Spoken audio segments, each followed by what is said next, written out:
Listen to a conversation between a student and a professor. Good morning, Dr. Blake. Sorry I'm running late. Oh, no problem, Angie. It gave me a bit of time to review your research proposal. Oh, good. So you had a chance to look at my proposal. And what'd you think?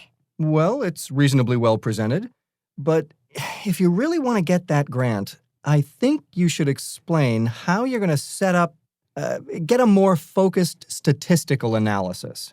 Oh, I hadn't really given that point much thought.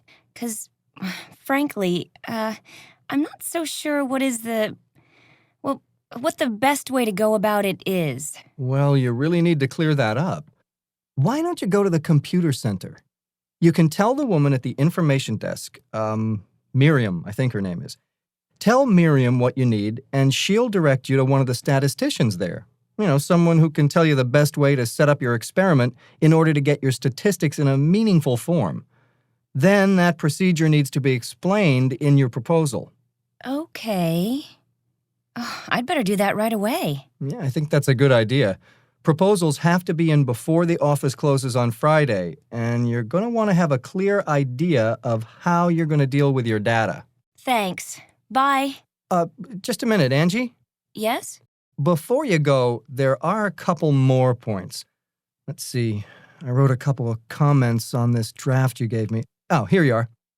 My concern is how you've defined, or I should say haven't defined, your subjects.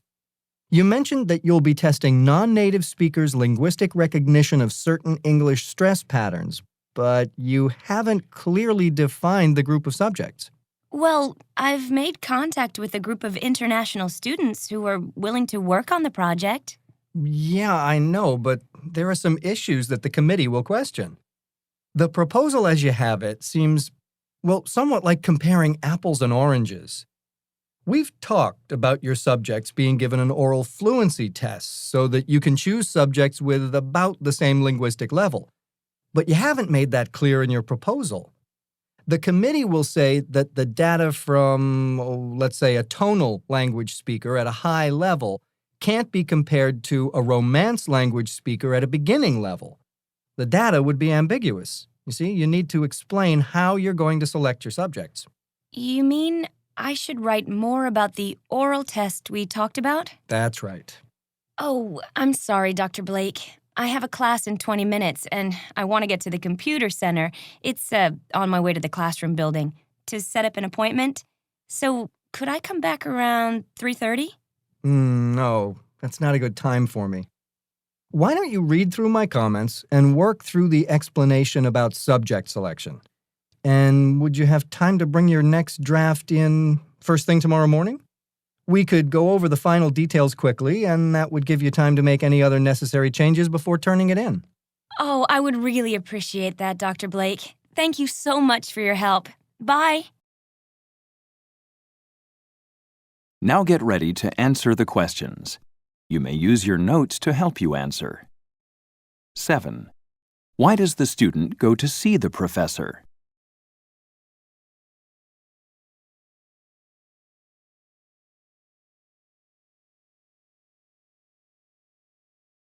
8. Why does the professor suggest that the student go to the computer center?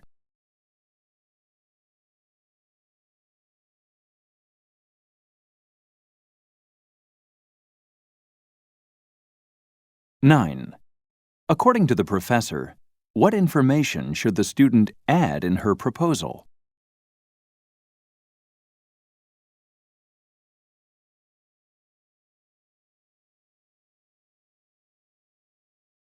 10.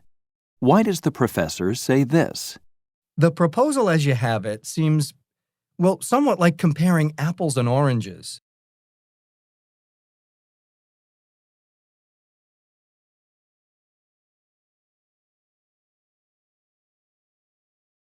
11. What does the professor imply about the people who will decide on the grant money?